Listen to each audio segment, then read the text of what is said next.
On peut commencer. Docteur Bertrand, on peut commencer.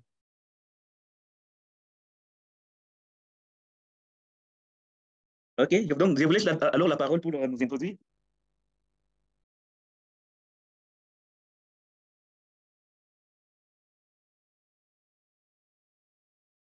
Professeur, vous nous captez?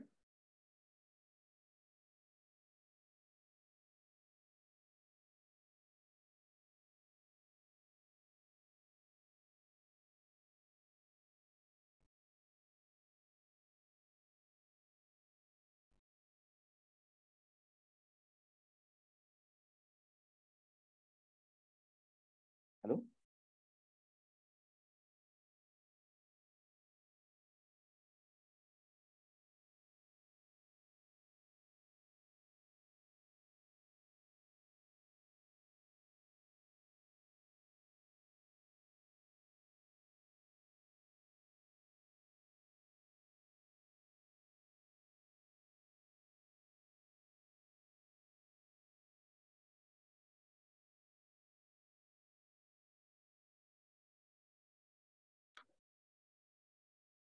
Et nous disons encore une fois de plus bonjour à tous les participants à cette réunion.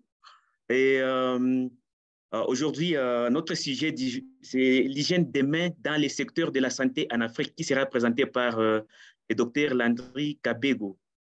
Comme vous le savez bien, les 5 mai de chaque année, il est célébré donc la journée internationale donc, de l'hygiène des mains. Et là, pourquoi? C'est parce que le monde actuellement, tel que vous le savez, fait face donc, à plusieurs menaces dont les maladies émergentes, comme les maladies virales hémorragiques. Là, nous prenons le cas, par exemple, d'Ebola, la fièvre de Marburg.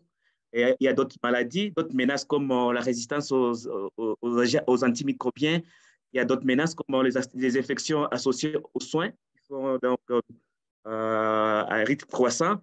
Nous avons aussi d'autres maladies diarrhéiques qui menacent, qui sévissent dans certains pays d'Afrique, actuellement comme le choléra au Malawi et dans d'autres pays. Et au centre de tout cela, c'est le mode de transmission qui est commun, donc les contacts. Et les contacts qui se fait essentiellement par nos mains, que ce soit les mains des personnels soignants, que ce soit les mains des patients ou les mains même d'autres membres de la communauté. D'où donc l'importance donc aujourd'hui de prendre connaissance de ce qui nous sera donc donné dans cette présentation par le docteur Landry Kabego, euh, qui est le docteur Landry Kabego d'abord. Le docteur Landry Kabego était médecin, un spécialiste en virologie médicale et en prévention et contrôle des infections. Il travaille donc actuellement, il assume donc les rôles de team leader de l'équipe de prévention et contrôle des infections au niveau du bureau régional d'Afrique. Et il a soutenu, il a intervenu pendant plusieurs urgences, notamment pour Ebola, en République démocratique du Congo, récemment, affaire de Marbourg en Guinée, et la réponse au Covid-19 en Afrique d'une manière globale. Actuellement, il soutient les pays donc, pour élever leur programme de prévention et contrôle des maladies, notamment en leur appuyant, supportant à développer leurs plans et à faire le suivi et évaluation de ces différents plans. Et avant de passer donc la parole à Dr Landry, il y a quelques règles que nous avons observées. Donc, nous devons donc désactiver nos microphones quand nous n'avons pas de parole. Et aussi, il y aura la boîte, les questions seront posées donc dans les chats, donc des boîtes de questions-réponses. Mais pour d'autres, il faudra lever la main et le modérateur vous accordera la parole pour parler. Et voilà, sur les plateaux, on aura d'autres experts. Donc, pour des questions, c'est un partage. D'autres experts pourront aussi intervenir pour donner des réponses à vos préoccupations. Sans pour autant tarder, je donne donc la parole au docteur Landry pour commencer la présentation. Je stoppe le portail de l'écran. À vous, Landry. Merci beaucoup, docteur Bertrand Bamoleke. Je vais partager mon écran. Allez-y.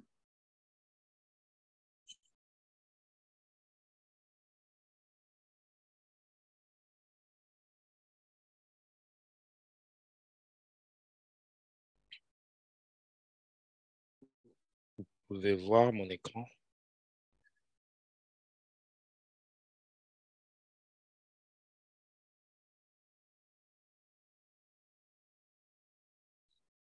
OK, merci Dr Bamouleke pour l'introduction et merci à l'expertise congolaise pour la prévention de nous avoir invités dans ce webinaire afin de partager les défis, les recommandations et les avancées de l'hygiène de main dans le secteur de santé en Afrique. Le 5 mai, comme l'a dit mon confrère Dr Bamouleke, qui était la journée mondiale de l'hygiène de main, j'espère que vous tous, dans vos établissements de santé, vous avez pu faire une action qui permet de promouvoir l'hygiène de main dans vos établissements de santé. À la fin de ce webinaire, nous allons partager avec l'expertise congolaise des documents qui pourront vous permettre, si vous ne l'avez pas encore fait, d'entreprendre des actions qui peuvent relever l'adhérence à l'hygiène de main dans vos établissements de santé. Comme l'a bien dit Dr Bamouleke, l'hygiène de main, c'est très, très important. Pourquoi c'est très important? D'une manière simpliste, parce que ça prévient les infections. Ça rend la chaîne de transmission. Ça veut dire un patient qui est infecté, si le personnel de santé l'examine sans faire l'hygiène de main, il peut transmettre les germes de ce patient vers un autre patient. Et en rompant cette chaîne d'infection, l'hygiène de main participe aussi à générer des économies dans les établissements de santé, dans le sens que si un patient arrive à l'hôpital pour, par exemple, une cardiopathie et que la durée qu'il devait faire à l'hôpital était de 7 jours, s'il attrape une infection associée aux soins dans cet hôpital-là, son séjour sera prolongé à l'hôpital et le patient sera obligé ou l'assureur de débourser plus d'argent pour sa prise en charge. Ça réduit la morbidité et la mortalité aussi, comme nous le verrons. Le décès associé aux infections nosocomiales est très élevé. Aussi, l'hygiène de main est une exigence minimale de la prévention et contrôle des infections dans tous les établissements de santé dans le monde. Il y a une stratégie qu'on appelle la stratégie multimodale de l'hygiène de main. Elle est efficace lorsqu'il s'agit de mettre en place les mesures de promotion de l'hygiène de main dans les établissements de santé. Un peu plus loin, nous allons en discuter pour en donner des éléments. Dans le monde entier, il a été noté que les recommandations, l'adhérence aux recommandations de l'hygiène de main pendant la prestation de soins de santé reste sous-optimale. Et à 59,6% dans les unités de soins intensifs jusqu'en 2018. Cette adhérence-là, elle a été mesurée à 59% dans les unités de soins. Mais il a été noté une grande disparité entre les pays à revenus élevés et les pays à faible revenu. Cette adhérence était de 64% dans les pays à revenus élevés et 9% dans les pays à faible revenu. Nous allons expliquer cela, les causes de cela dans cette présentation. Aussi, dans une étude, il a été noté que la conformité moyenne en absence de toute intervention d'amélioration spécifique a été trouvée à 40% jusqu'à 2009 et à 41% entre 2014 et 2020. Donc, il n'y a pas eu vraiment d'amélioration. Le rapport global de l'OMS sur l'hygiène de main en 2020 a noté qu'un tiers des établissements de santé manquent de matériel pour l'hygiène de main au point de soin. Ça veut dire le gel hydroalcoolique, ça veut dire l'eau et le savon. Un tiers, c'est beaucoup. Aussi, une autre enquête en 2019 a montré que en utilisant l'outil d'auto-évaluation d'hygiène de main, a montré que sur le plan global, au niveau mondial, le niveau d'implémentation était intermédiaire. Cependant, dans les pays à revenus élevés, ce niveau de mise en œuvre était avancé, alors que dans les pays à faible revenu, le niveau était basique.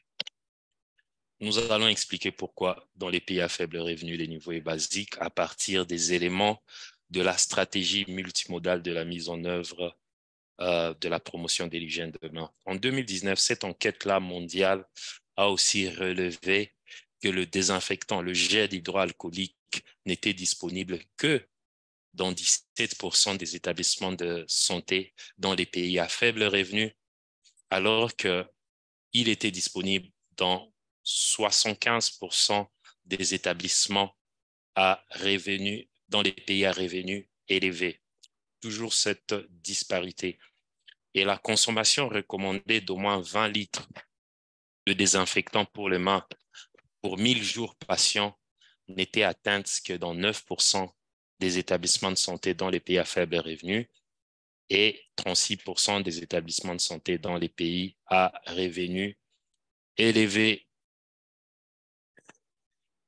Comme on l'a dit, l'OMS recommande de mettre en œuvre les stratégies multimodales pour améliorer l'hygiène de main. Multimodale dans le sens que c'est plusieurs stratégies. Lorsque tu les mets ensemble, tu les mets en œuvre ensemble au même moment pendant une certaine période de temps, la probabilité d'avoir des résultats positifs est plus élevée. Aussi, comme on l'a dit, comment s'assurer que c'est recommandé dans les établissements de santé comme exigence minimum? Dans les protocoles, les procédures opérationnelles standards, il doit y avoir des procédures pour l'hygiène de main. Donc, lorsque vous faites les procédures, par exemple, pour les équipements de protection individuelle, pour la stérilisation, pour la prise en charge, il faut aussi avoir des procédures pour l'hygiène de main. Et aussi, vous assurer que tous les travailleurs de santé sont formés en ce qui concerne l'hygiène de main. Et lorsque je dis travailleurs de santé, je parle de tout le monde qui travaille dans l'établissement de santé, que ce soit les administratifs, que ce soit les personnels d'appui, tout le monde, parce que tout le monde est exposé et tout le monde peut transmettre. Les microbes, comme on l'a dit, les bactéries, les virus à partir des mains, les petites bêtes. Il faut vous assurer que parmi les indicateurs que vous avez instaurés dans votre établissement de santé, qu'il y a des indicateurs sur l'hygiène de main. Ça, c'est capital. Et aussi, l'hygiène de main doit faire partie de la stratégie d'amélioration de l'environnement bâti nécessaire pour fournir des soins sûrs et de qualité. Lorsque vous construisez votre beau bâtiment ou bien, par exemple, un pavillon de prise en charge de médecine interne, vous devez vous assurer qu'il y ait des dispositifs de lavage de main ou d'hygiène de main au chevet de tous les patients. Du coup, avant d'examiner un patient, le professionnel de santé a la facilité de désinfecter ses mains avant et après, au lieu d'avoir un seul dispositif très éloigné où le personnel de santé doit faire 20 mètres pour aller se désinfecter, rentrer chez le prochain patient. L'adhérence sera très basse. Ce graphe, je l'ai tiré du rapport global de l'OMS sur l'hygiène de main en 2019 et ça nous donne un résumé sur l'adhérence à l'hygiène de main au niveau global dans les différentes régions du monde. Au total, en Afrique, 624 établissements de santé ont participé à cette enquête. Et vous pouvez voir ici à gauche en bleu foncé que l'Afrique fait partie des régions du monde où cette adhérence-là est légèrement plus basse que les autres régions. Vous voyez, par exemple, Emro, l'adhérence est élevée et la région américaine a une adhérence à l'hygiène de main quand même plus élevée. Quels sont les défis? Les défis, comme on l'a dit dès le début, c'est un manque d'infrastructures et de ressources. Pour appliquer l'hygiène de main, il faut avoir des ressources, il faut avoir de l'eau potable. Et nous avions constaté que dans la plupart des pays de notre région, il y a un accès limité à l'eau potable, au savon et aux désinfectants pour les mains. Et c'est qu'il y a un obstacle majeur à la mise en œuvre de l'hygiène de main. Les dispositifs de lavage de main peuvent aussi être insuffisants, mais aussi mal entretenus. Et ce qui peut occasionner une résistance à pratiquer l'hygiène de main. La formation et l'éducation aussi du personnel de santé sur l'importance de l'hygiène de main et les meilleures pratiques sont souvent limitées dans notre région, ce qui peut entraîner une faible sensibilisation et une mauvaise adhésion au protocole de l'hygiène de main. Le policier des gouvernements et des organisations internationales peut entraver aussi les efforts visant à améliorer l'hygiène de main dans les établissements de santé africains. Et ça peut inclure un financement insuffisant pour les infrastructures, pour la formation et les ressources nécessaires. La mise en place de systèmes de surveillance et d'évaluation pour suivre la conformité au protocole d'hygiène de main peut aussi être difficile en raison des contraintes de ressources et de capacité. Et sans ces systèmes, il est difficile d'identifier les vrais problèmes et de mettre en œuvre des plans d'amélioration. Parce qu'il faut savoir c'est quoi le problème. Vous assurez, par exemple, que vous savez, OK, dans mon établissement de santé, l'adhérence à l'hygiène de main aux 5 moments de l'hygiène de main est de 10%. Et puis, vous vous donnez de targets, de cibles à atteindre, par exemple, dans les 6 prochains mois, vous vous dites, OK, je vais quitter de 10% à 30%. En 5 ans, vous serez peut-être à 70%.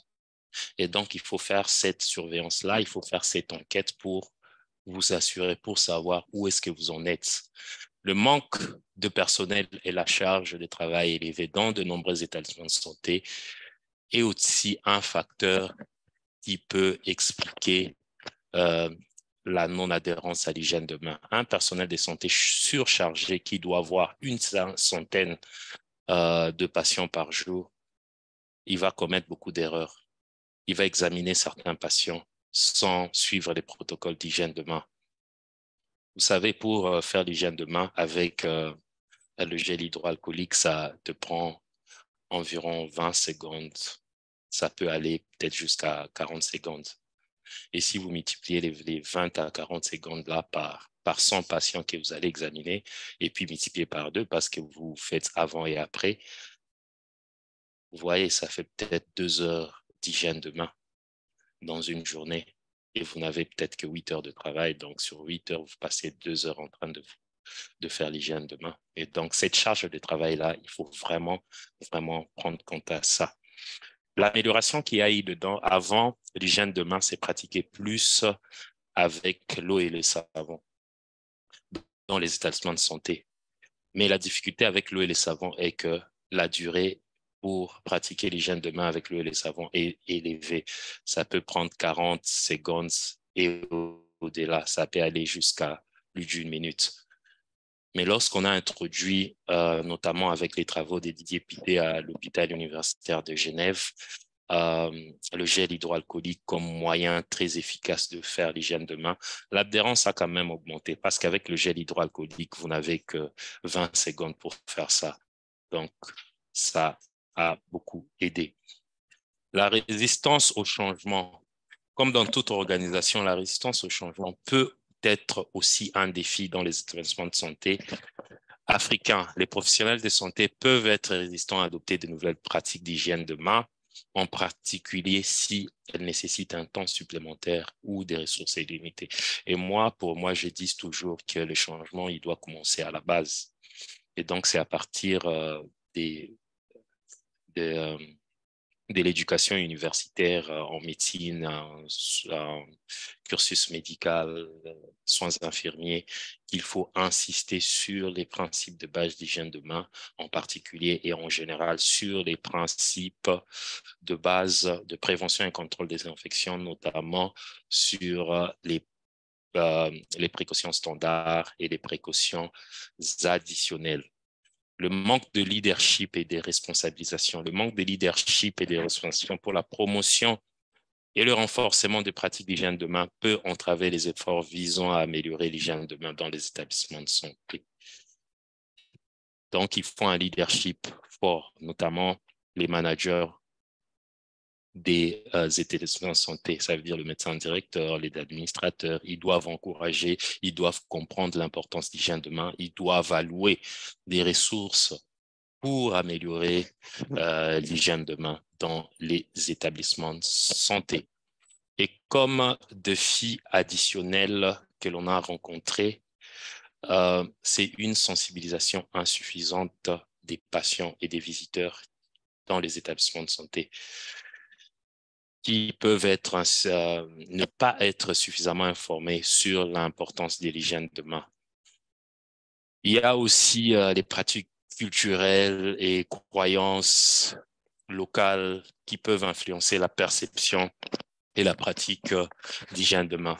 Les interventions de prévention et contrôle des infections d'une manière globale visent à un changement de comportement. Donc, il faut comprendre la situation dans laquelle vous évoluez, les mœurs, les cultures, pour trouver des solutions qui sont adaptées à cet environnement-là. Comme on l'a dit, dans certaines régions d'Afrique, les conditions environnementales telles que la sécheresse, les pénuries d'eau, les infrastructures inadéquates peuvent rendre très, très difficile la mise en place de systèmes d'hygiène de main efficaces et durables. Aussi, l'approvisionnement insuffisant en gel hydroalcoolique, les désinfectants est aussi un facteur majeur. Par exemple, ici, certains établissements de santé, voire certains pays ont opté à produire localement le gel hydroalcoolique et c'est une très bonne pratique qui a montré son efficacité dans certains pays comme dans Sierra Leone. Je crois même à Bukavu, il y a un site de production de gel hydroalcoolique et beaucoup d'établissements de santé s'approvisionnent à partir de ce site-là. Je crois que c'est la baie des Hommes, si je ne me trompe. Manque de coordination entre les organisations, ça aussi c'est un facteur, mais aussi la faible priorisation de l'hygiène de main dans les établissements de santé, notamment les décideurs politiques, ils peuvent décider, considérer que l'hygiène de main n'est pas une priorité. Et pour cela, je vais un peu vous expliquer, nous, en tant qu'Organisation mondiale de la santé, comment est-ce que nous sommes en train de pousser à ce que les interventions PCI en général et d'hygiène de main en particulier puissent avoir un poids plus élevé au niveau politique global, régional et au niveau des pays. Réticence à signaler les infections nosocomiales. Infections nosocomiales. Infections associées aux soins. Donc, la stigmatisation et la peur des conséquences négatives peuvent rendre les professionnels de santé réticents à signaler ces infections-là, ce qui rend difficile les enquêtes, la surveillance et la prévention de ces infections. Et aussi le manque de recherche locale sur l'hygiène de main et les infections nosocomiales. Cela peut rendre difficile la compréhension des problèmes spécifiques et les solutions adaptées aux contextes locaux. Je vais rapidement, je crois que à chaque défi correspond une action ou une meilleure pratique. Et là, première chose, il faut éduquer il faut former à tous les niveaux. Avant service, pendant service, postgraduate, il faut qu'il y ait des formations de prévention et de contrôle des infections. Et pour que les gens puissent comprendre c'est quoi les infections associées aux soins, quelle est la part de morbidité, de mortalité associée aux infections associées aux soins et les coûts additionnels que ces infections-là peuvent entraîner. Fourniture d'infrastructures adéquates, très important. Je vais en discuter sur un schéma en rapport avec la stratégie multimodale. Il faut aussi très bien sensibiliser sur l'hygiène de main et aussi faire des enquêtes et évaluer. On a beaucoup d'outils en tant qu'OMS qui permettent d'évaluer l'adhérence à l'hygiène de main. On a d'abord ce qu'on appelle le Hand Hygiene Self-Assessment Framework qui permet d'auto-évaluer l'établissement de santé sur le niveau de mise en œuvre de l'hygiène de main. On a aussi des outils pour l'observation des 5 moments de l'hygiène de main. Ça veut dire qu'un personnel de santé, lorsqu'il est en contact avec l'environnement du patient, il a 5 occasions où il doit absolument, 5 moments où il doit absolument faire l'hygiène de main. Et il y a un outil qui permet de voir si les personnels de santé respectent ces moments-là. Et aussi la technique aussi, il faut regarder si la technique utilisée est la bonne parce qu'avec les mains, il y a toujours des zones où on oublie souvent d'appliquer la solution désinfectante ou bien le savon et l'eau, notamment les espaces interdigitaux, les dos des mains, mais aussi les bouts des doigts. Et il a été prouvé scientifiquement avec des bases solides que cela pourrait aussi participer à transmettre les infections dans les établissements de santé. Il faut aussi renforcer le leadership et la responsabilisation. Soutien politique et financier, très important parce qu'on a besoin d'eau, on a besoin de savon, on a besoin de matériel, on a besoin de tout ça. Collaborer avec les communautés, travailler avec les communautés locales pour promouvoir l'importance de l'hygiène de main et créer une culture de prévention des infections. Lorsqu'un visiteur ou un patient arrive à l'hôpital, l'idéalité est qu'un médecin veut l'examiner sans avoir fait l'hygiène de main. Si le patient il est bien sensibilisé, il peut lui-même dire au médecin « Stop, vous avez oublié quelque chose, monsieur ?» Et donc, c'est très, très important d'éduquer la population, de sensibiliser la population sur les bienfaits de l'hygiène de main. Intégration des pratiques d'hygiène de main dans les protocoles cliniques, très important. Lorsqu'on s'assure à intégrer ces meilleures pratiques-là d'hygiène de main dans ce protocole clinique et les routines quotidiennes, on s'assure aussi à augmenter le niveau d'adhérence à l'hygiène de main. On peut aussi explorer et mettre en œuvre des solutions innovantes pour améliorer l'hygiène de main, tels que des dispositifs de lavage de main à faible coût, des stations de désinfection solaire, des programmes de formation à distance. Et donc, selon l'environnement dans lequel vous vous trouvez, il faut bien étudier l'environnement et être créatif, utiliser le moyen de bord facile à trouver là où vous êtes. Partage des connaissances et des expériences. Je crois que c'est ce qu'on est en train de faire et c'est ce que l'expertise congolaise a prévu au cours de ce mois avec une série de 4 ou 5 webinaires qui traitent l'hygiène de main. Et donc, même à votre niveau, avec les différents hôpitaux, vous pouvez partager les expériences, comment est-ce que vous avez fait pour augmenter l'adhérence à l'hygiène de main. C'est toujours très, très important. Là, pour aller plus vite, nous allons passer au slide suivant.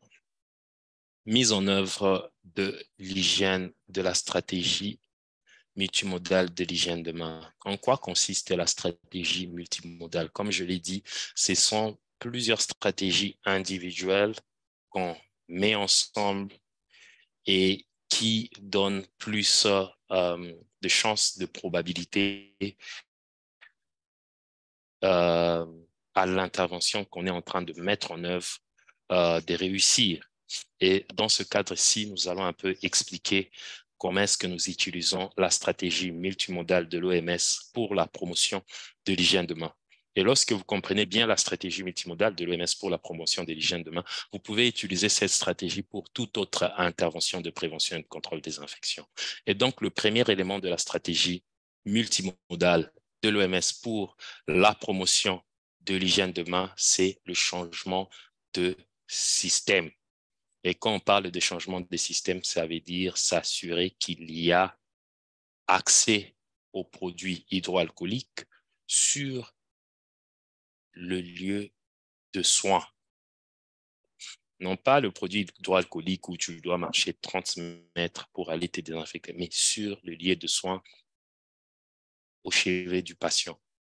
Il faut aussi s'assurer qu'il y a accès à l'eau courante propre en continu, au savon et aux essuie-mains. Ça, c'est le premier point de la stratégie multimodale. Le deuxième point de la stratégie multimodale, c'est la formation et les éducations. Lorsque tu as le matériel, tu as tout là-bas, il faut maintenant former les gens sur comment utiliser ça, quand utiliser ça, pourquoi utiliser ça, quels sont les bienfaits de l'utilisation de ça. Et la formation, généralement, sur l'hygiène de main porte sur la technique d'hygiène de main, mais aussi sur les 5 moments d'hygiène de main, comme on va le voir, et aussi sur tous les outils d'évaluation. Par exemple, lorsque tu as ton gel hydroalcoolique, si tu as un point focal prévention et contrôle des infections dans un établissement de santé, pour t'assurer que le gel il est utilisé, tu peux monitorer cette utilisation-là. Chaque jour ou bien chaque semaine, tu regardes combien de boîtes, combien de flacons a été utilisé dans ton établissement de santé. Et tu auras déjà fait des estimations en rapport avec le nombre de patients que vous avez, en rapport avec le nombre de prestataires de soins que vous avez. Tu auras déjà des estimations sur combien doit être utilisé normalement. Si tu constates que l'utilisation est basse, ça pourrait te donner des indications que probablement la plupart des personnels soignants n'adhèrent pas à l'hygiène de main. Et c'est ça le troisième élément de la stratégie multimodale sur l'hygiène de main, c'est l'évaluation et la restitution des résultats. Donc, vous allez là-bas, vous faites des enquêtes, vous évaluez est-ce qu'ils respectent les 5 moments. Et vous mesurez l'adhérence. OK, si l'adhérence aux 5 moments est des 50%, vous notez, OK, c'est 50%. Après avoir fait cette enquête-là, vous restituez les résultats, vous faites une réunion avec le personnel de soins, vous leur dites, vous êtes à une adhérence des 50%. Qu'est-ce que vous pensez? Comment nous allons faire pour augmenter cette adhérence? D'ici les 6 mois, vous montez ensemble des stratégies. L'évaluation, monitoring and evaluation, feedback, retour de l'information, très important. Le quatrième élément de la stratégie multimodale de l'hygiène de main, c'est les rappels et incitations sur les lieux de travail. Il faut toujours qu'il y ait des rappels. Et les rappels là, d'une manière facile, ça peut se faire en termes de posters, flyers, des posters sur les indications d'hygiène de main, les 5 moments, sur la technique d'hygiène de main avec le gel hydroalcoolique, sur la technique d'hygiène de main avec l'eau et les savons. Il peut y avoir d'autres appels, je ne sais pas moi, des applications, ou des messages, ou des emails. Donc, il faut vraiment innover selon l'endroit où vous êtes. Et le dernier élément, c'est la culture institutionnelle de la sécurité. Ça veut dire qu'il faut créer une culture qui va permettre le changement. Et pour bien créer cette culture-là, il faut vous assurer que les managers de vos établissements de santé y participent aux activités d'hygiène de main, notamment, par exemple, assurer que vous avez une équipe de prévention et contrôle des infections et qui fait des réunions pour élever les niveaux d'hygiène de main. Il faut vous assurer que cette équipe-là développe des plans d'action pour promouvoir l'hygiène de main. Et donc, lorsque vous prenez ces 5 éléments des stratégies multimodales, vous additionnez avec les indications d'hygiène de main, comme je l'ai dit, les 5 moments d'hygiène de main, 2 avant et 3 après, avant de toucher le patient, avant de faire un geste aseptique, après un risque d'exposition à un liquide biologique, après avoir touché un patient, après avoir touché l'environnement du patient. Ça, c'est les 5 moments. Et vous faites vos plans, préparation de l'établissement, vous regardez ce qu'il faut mettre, vous faites des évaluations de base, vous faites la mise en œuvre. Ça veut dire vous mettez s'il y a des endroits où il manque du matériel d'hygiène de main, vous placez cela, vous faites des évaluations pour regarder l'adhérence. Et puis, vous faites encore un nouveau plan. Et c'est avec ce cycle-là, après plusieurs cycles, le niveau de mise en œuvre sera déjà très, très élevé. Et nous avons ce document ici que l'OMS a produit il y a quelques années, qui est un guide de mise en œuvre de la stratégie multimodale pour la promotion d'hygiène de main que vous pouvez trouver sur Internet librement, gratuitement, et que vous pouvez facilement utiliser pour améliorer l'hygiène de main. Et celui-ci, c'est ce qu'on appelle le Hand Hygiene Self-Assessment Framework de 2010. Le cadre d'auto-évaluation de l'hygiène de main qui permet d'évaluer les 5 éléments de la stratégie multimodale avec des questions où tu réponds oui, non, oui, non, oui, non. Et à la fin, tu as un score sur 500. Et selon ton score, ton établissement de santé sera soit au niveau basique, soit au niveau intermédiaire, au niveau avancé. Et à partir de ce score-là, tu peux maintenant regarder les rubriques où l'établissement de santé n'a pas bien où vous pouvez encore améliorer les choses. Donc, nous avions vu que la place du plaidoyer, la place d'une bonne gouvernance et d'un système de financement adéquat est très, très important pour toutes les activités de prévention et de contrôle des infections en général, mais aussi pour l'hygiène de main. Si vous regardez, l'OMS a produit beaucoup de documents sur la prévention et le contrôle des infections. Mais le problème qu'il faut maintenant vraiment résoudre, c'est pas un problème de guide technique, c'est maintenant un problème de leadership au niveau global. Et donc, qu'est-ce qui s'est passé pour améliorer ce leadership-là? L'année passée, nous avions déposé une proposition de résolution sur la stratégie globale de l'hygiène de main qui a été adoptée à l'Assemblée mondiale de la santé en mai dernier, après beaucoup de consultations avec des pays, notamment sous le leadership de Oman. Et il a été demandé à notre directeur général, le Dr Tedros, de développer cette stratégie-là et de soumettre ça cette année à l'Assemblée, à la 76e Assemblée mondiale de la santé qui aura la fin de ce mois. Nous avions développé cette stratégie-là. Nous avions eu plusieurs consultations avec les États membres au niveau global. Et même ce matin, nous avions une consultation avec les États membres, avec plus de 70 pays dans le monde qui ont participé pour donner des inputs sur cette stratégie-là. Et donc, ce mois-ci, nous allons soumettre cette stratégie-là. Et puis, lorsque cette stratégie sera adoptée, nous allons développer le plan d'action global sur la prévention et contrôle des infections et le plan de suivi et évaluation de la prévention et contrôle des infections au niveau global. Et ce plan-là sera maintenant adapté au niveau régional, au niveau des différents continents. Et lorsqu'il est adapté au niveau des différents continents, il sera maintenant aussi adapté au niveau de chaque pays pour qu'il y ait des programmes de prévention et contrôle des infections. Et là, c'est la demande qui avait été envoyée à notre directeur général après l'Assemblée mondiale de la santé de l'année passée. Et dans ce plan-là stratégique global de la prévention et contrôle des infections, l'un des objectifs majeurs, comme vous les voyez ici au milieu, c'est de s'assurer qu'il y a au niveau des pays et des établissements de santé des programmes de prévention et contrôle des infections et que ces programmes-là sont en train d'être mis en œuvre.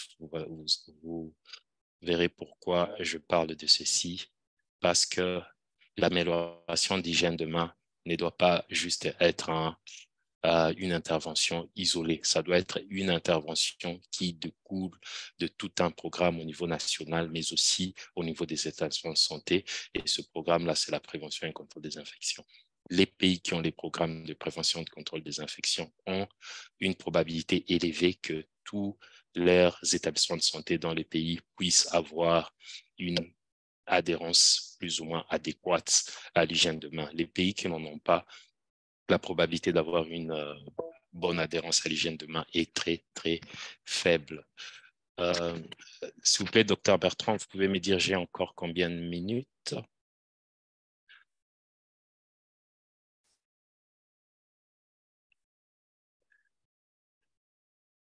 Et donc, programme de Vous prévention et avez contrôle des infections. quelques minutes, Oui. 5 minutes avant de passer aux séances de questions. 5 minutes, OK, merci beaucoup.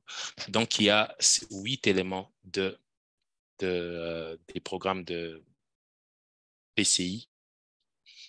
Et dans ces éléments-là, il y a par exemple les lignes directrices. Donc, il faut avoir dans les lignes directrices, il faut considérer l'hygiène de main, dans l'éducation aussi, dans la surveillance des infections nosocomiales, dans le suivi, évaluation et feedback aussi. Et puis, dans la huitième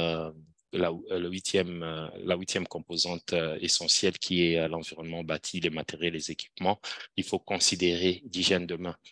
Et donc, vous voyez que l'hygiène de main n'est pas une intervention isolée, mais c'est une intervention qui découle de recommandations des programmes de prévention et contrôle des infections. Et ça, c'est un travail qu'on est en train de faire avec les pays africains où on est en train d'évaluer leurs programmes de contrôle des infections et on les aide à développer des plans stratégiques, des plans d'action opérationnels annuels et des suivis et évaluations. Et jusque-là, à partir de l'année 2022, nous avons soutenu 22 pays et vous voyez que le score moyen est de 28%, ce qui est un score bas, mais certains pays comme la Namibie a un score élevé de 64%. Et lorsque vous arrivez là-bas en Namibie, notamment dans leur capitale à Windhoek, vous voyez qu'il y a des points focaux dans la plupart des établissements de santé. Ils ont des protocoles qui ont été disséminés, ils ont des programmes de formation et tout et tout. Et donc, l'adhérence à l'hygiène de main est plus élevée et la probabilité d'avoir des infections nosocomiales est très basse. Et si nous disséquons ces les différentes composantes essentielles. Nous voyons par exemple sur la composante 1 qui a un problème de programme et de leadership. Seulement un seul pays a un programme avec tous les éléments requis. Le problème de guide technique aussi est prononcé dans nos pays, les problèmes de formation et la surveillance des infections nosocomiales est un problème est un de composantes essentielles où l'adhérence est très, très faible. Et donc, je pense que j'ai fini mon intervention. Sur cette slide, je n'ai rien mis.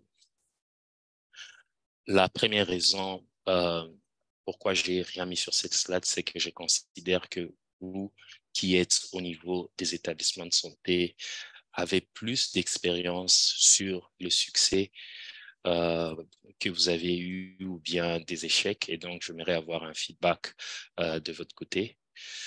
Sinon,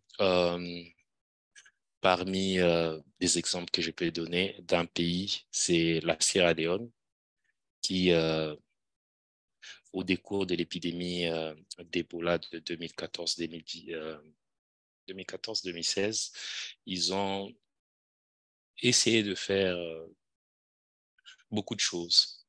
Et parmi les choses qu'ils ont vraiment, les interventions qu'ils ont mis en place, c'était d'assurer qu'ils sont autonomes en ce qui concerne l'approvisionnement en gel hydroalcoolique et donc il produit du gel hydroalcoolique localement.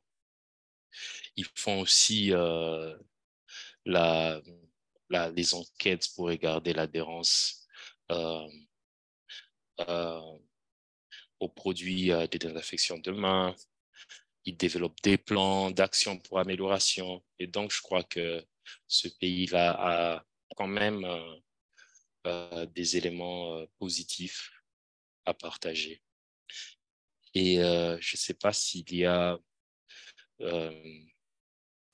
des participants qui ont des éléments à partager en rapport avec ce qu'on a discuté, en rapport avec la stratégie multimodale, tous les éléments de la stratégie multimodale. S'ils ont des éléments novatifs qui peuvent nous partager, je crois que ça serait très bien pour cette discussion. Merci et à vous, Dr. Bertrand. Merci beaucoup, Landry, pour cette présentation qui est claire, très fournie en termes d'informations sur les plans épidémiologiques, sur les plans mondiaux et tout ce qu'on a vu comme disparité. Je pense que maintenant, on va voir quelques questions qui sont dans les boîtes, donc dans les chats, avant de poursuivre avec peut-être d'autres questions qui vont venir progressivement. Ici, donc, nous avons d'abord M. Souleymane Parkouda qui demande à Landry si l'OMS prévoit des programmes de formation, donc formation des formateurs en prévention contrôle des infections et plus particulièrement dans l'aspect hygiène des mains.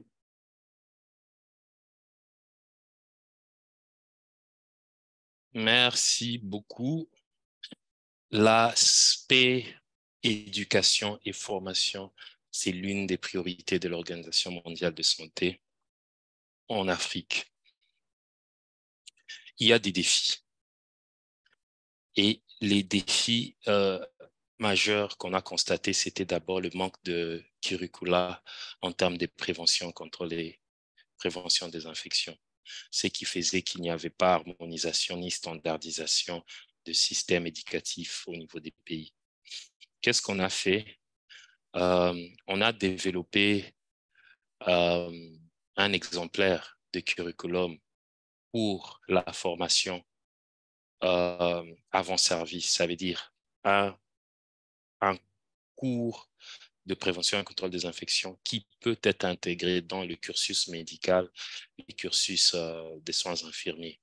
Ça, c'est le premier curriculum qu'on a développé, qui est au niveau draft avancé à ce moment dont nous parlons et qui sera piloté dans quelques pays cette année même, environ, je crois que c'est 11 pays, notamment le Sénégal, Soudan du Sud, Togo, Tchad, Madagascar, etc.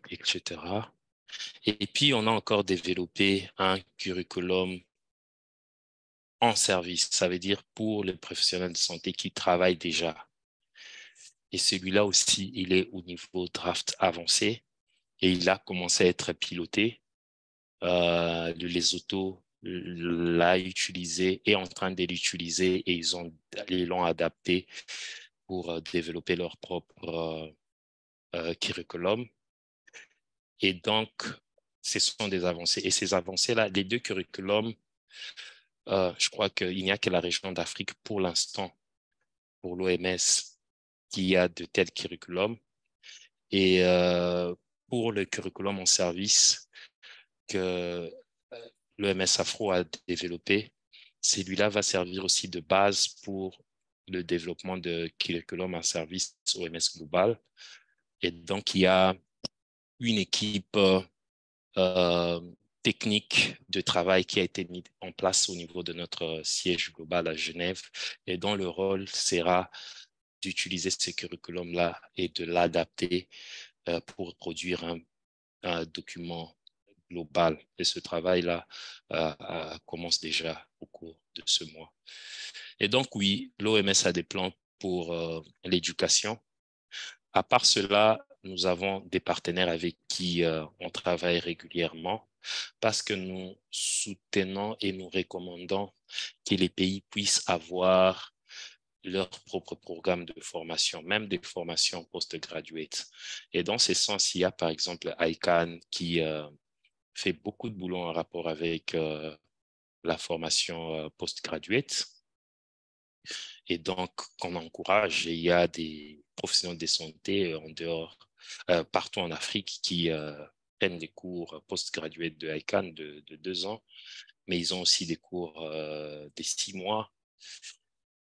L'OMS a aussi des programmes, si vous allez virtuels, si vous allez à OpenWHO, vous allez trouver beaucoup de cours qui ont déjà été enregistrés là-bas et qui permettent de promouvoir la prévention et le contrôle des infections.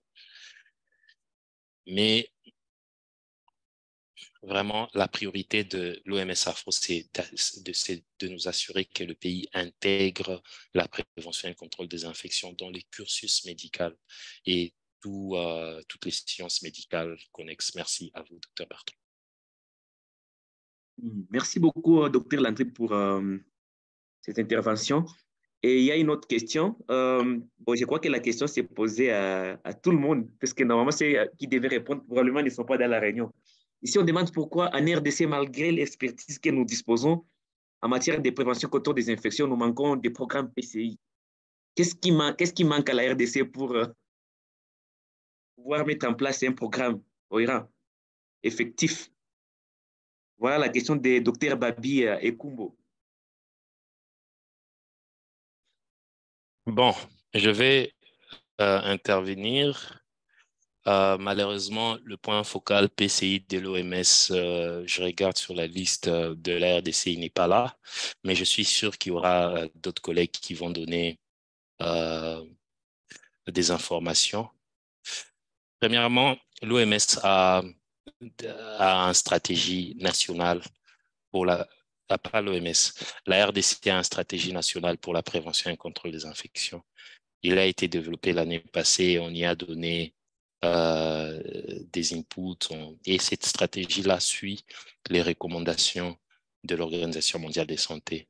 Ça veut dire est basée sur les 8 composantes essentielles. Ça, c'est un. Ça, c'est au niveau national. Deuxièmement, si je peux appeler ça unité prévention. Le ministère de la Santé aujourd'hui, il a été renommé suite au grand travail que les collègues font en RDC. Ça s'appelle maintenant, je crois, vous allez confirmer, ministère de la Santé et Prévention des infections.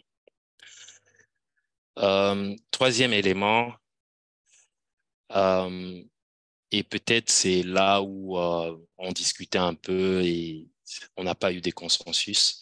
Les activités de la prévention et le contrôle des infections au niveau de la RDC sont sous la direction de l'hygiène et des salubrités publiques. La recommandation, c'était d'avoir un programme, comme on le dit, standalone, un programme unique, je ne sais pas le mot en français, mais un programme autonome de prévention. Ça peut être sous une direction, ça peut être sous la direction d'hygiène, on n'en disconvient pas, mais comment évaluer l'autonomie? L'autonomie doit être évaluée en rapport avec son personnel et en rapport avec son budget et ses plans. Donc, ce programme, la PCI, quel que soit l'endroit où il est placé, doit avoir ses propres personnels, il doit avoir son propre budget et doit développer ses propres plans. Ça permet de faciliter la mise en œuvre.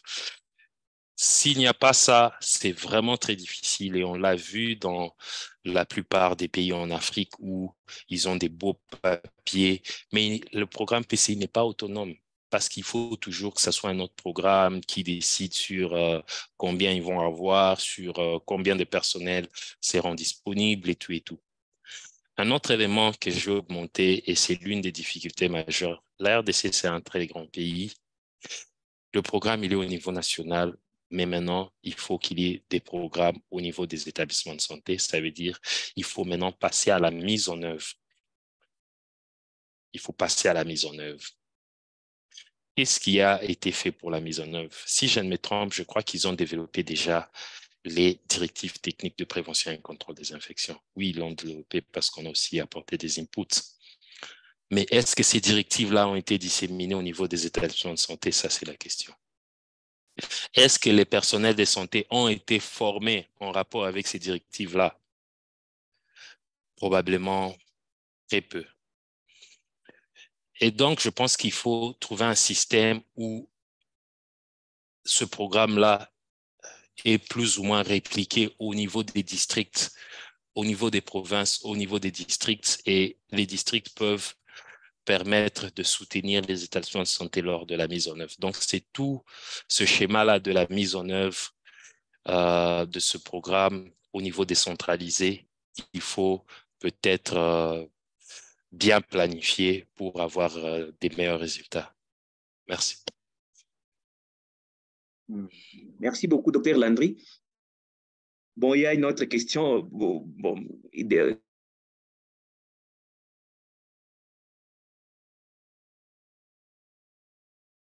Le Dr. Rodrigue Bavour et qui veut lavage des mains. Je ne sais pas si c'est fait pour classer la RDC en termes de matière de lavage des mains. Parce que vous avez présenté des données, peut-être c'est par rapport à cela. Nous sommes au bas de l'échelle.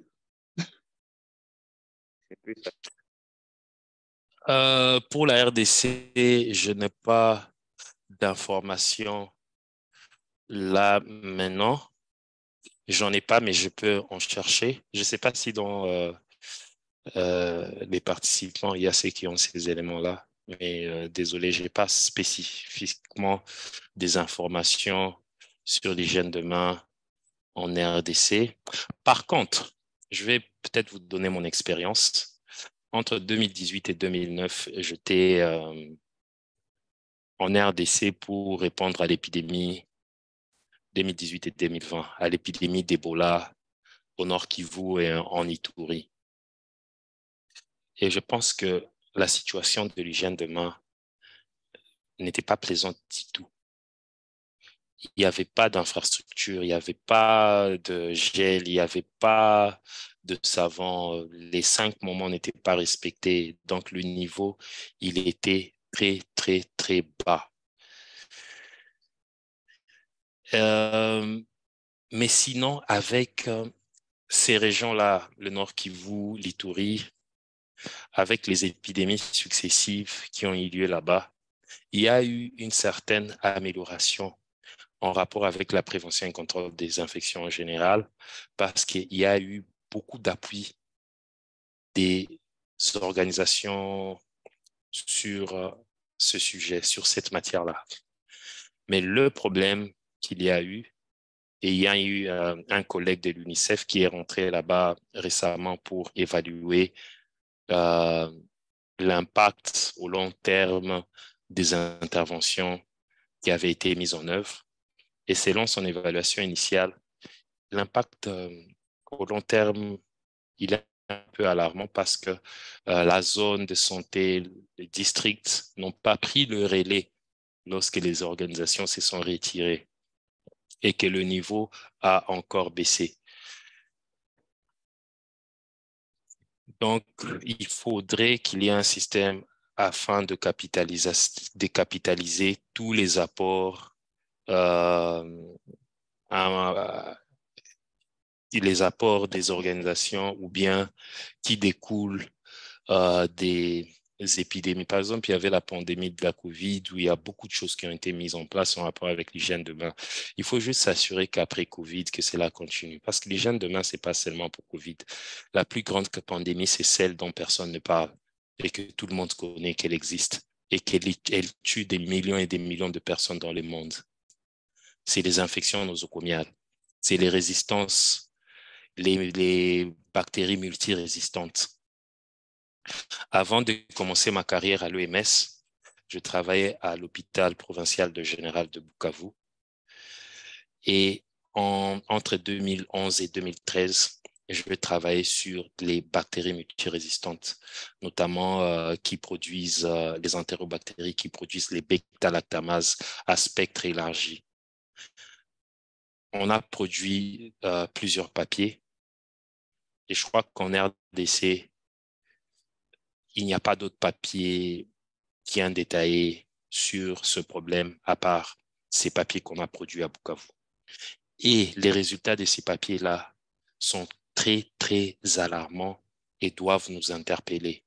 Et je vous l'ai dit bien, ça fait 10 ans qu'on a produit ces papiers-là. Le taux d'Escherichia coli résistant aux céphalosporines de 3e génération chez les patients avec septicémie est très élevé. C'est très élevé. Les céphalosporines ne répondent plus. Les bêta-lactamines, en général, le taux de réponse a diminué grandement. Et donc, cela doit tous nous interpeller. On doit faire des études scientifiques pour savoir, pour quantifier le problème.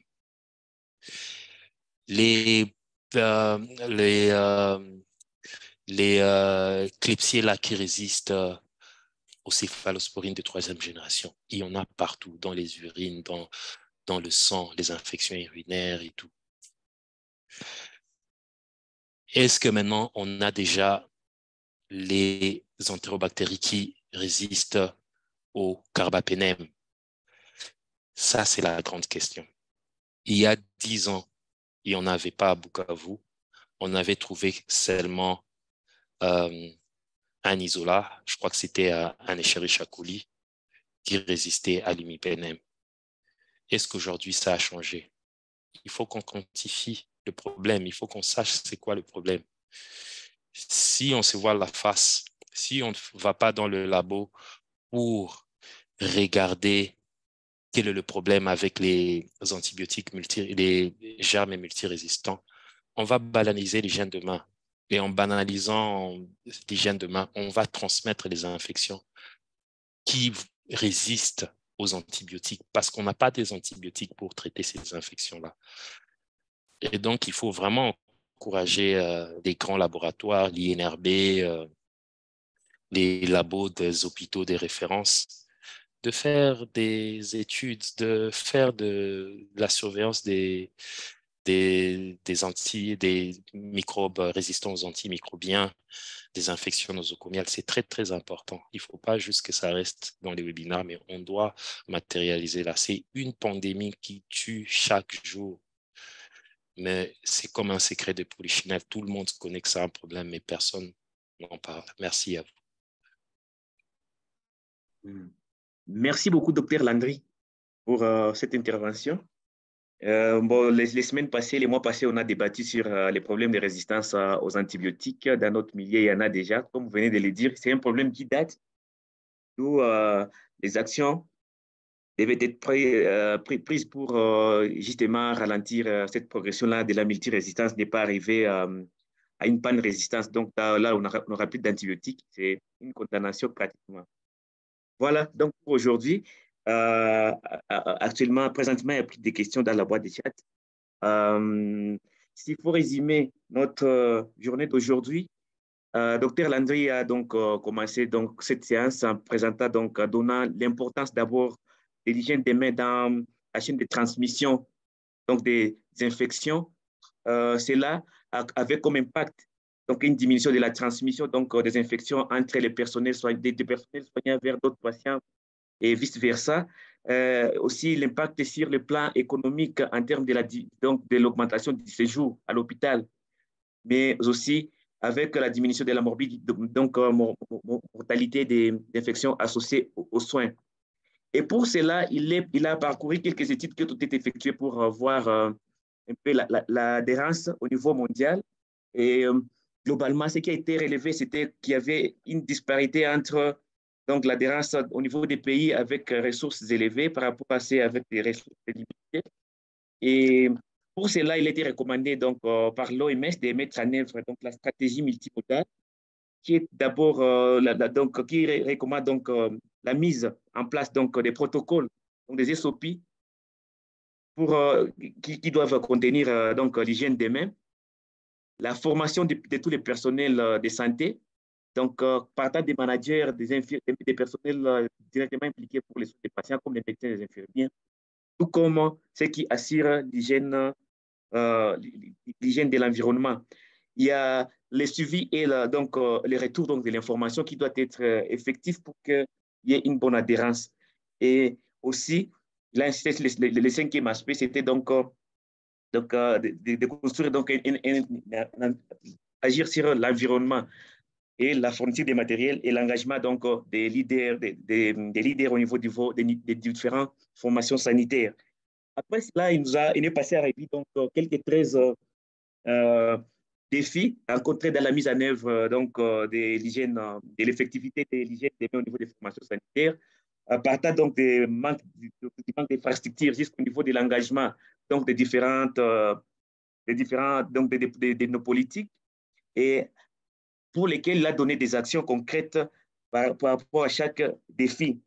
Et après, il a insisté sur la stratégie multimodale qui comprend essentiellement 5 éléments, dont les changements de comportement, la formation et l'éducation des personnels, l'évaluation et la restitution, donc les feedbacks, donc la mise en place donc, de certains rappels, donc les affiches et les posters.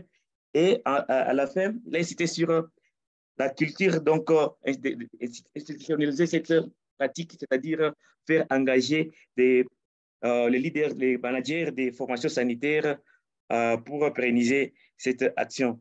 Après, il a présenté certains outils d'utilisation qui sont utilisés pour évaluer donc l'adhérence à l'hygiène des mains. Et ces outils sont, on peut les retrouver en ligne aussi de l'OMS et sont téléchargeables gratuitement.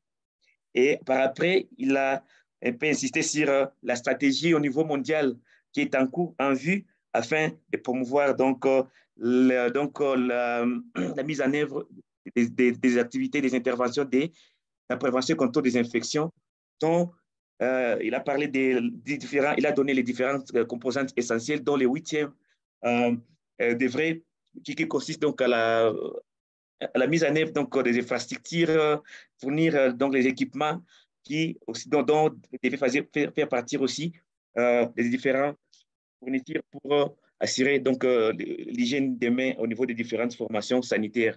Après quoi, une série de questions-réponses euh, a été observée et voilà, là nous sommes à la fin de notre présentation pour aujourd'hui. En ligne, ici, il y a un lien qui vous permet donc de faire l'évaluation de la séance d'aujourd'hui pour pouvoir donner les feedbacks. J'ai dit et je vous remercie. Je ne sais pas s'il y a d'autres interventions après. Le professeur, il est en ligne. Professeur Boulaboula.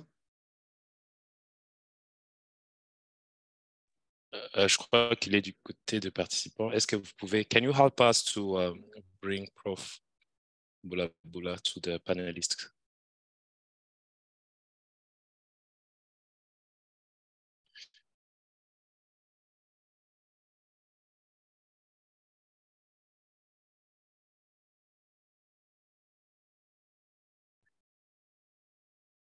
En attendant aussi, bon, c'est que vous avez peut-être dit là, il y a des cours gratuits qui sont là au niveau des OpenWHO et ce sont des cours pour lesquels on donne des certificats qui aident plus tard. Faites toutefois aller sur ces sites-là de OpenWHO. On va peut-être partager ça, les sites pour que les gens s'imprègnent des cours qui sont là gratuitement et des bons cours parce que tous les modules des PCI sont.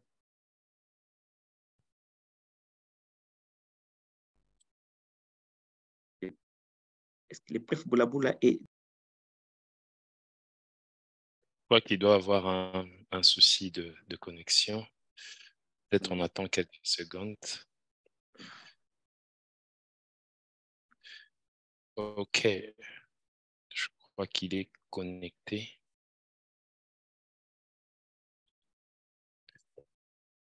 Sachin, can you help us to bring Prof. Boulaboula to the panelist link?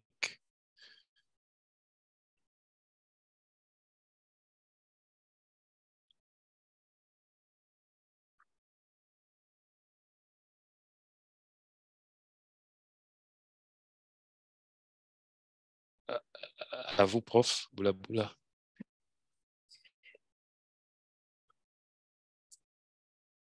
Professeur Boulaboula, à vous la parole.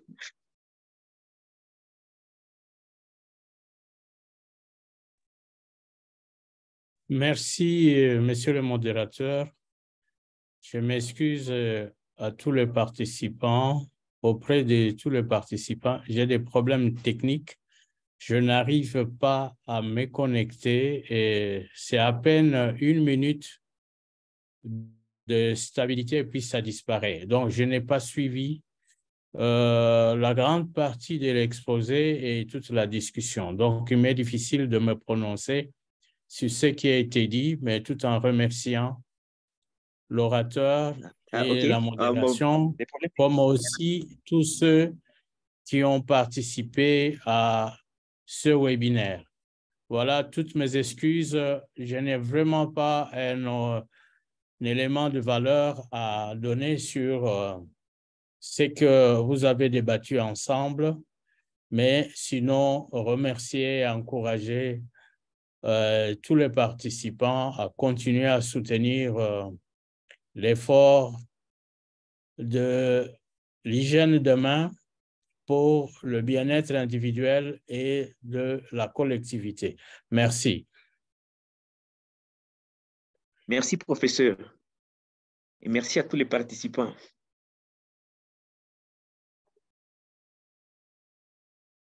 Merci.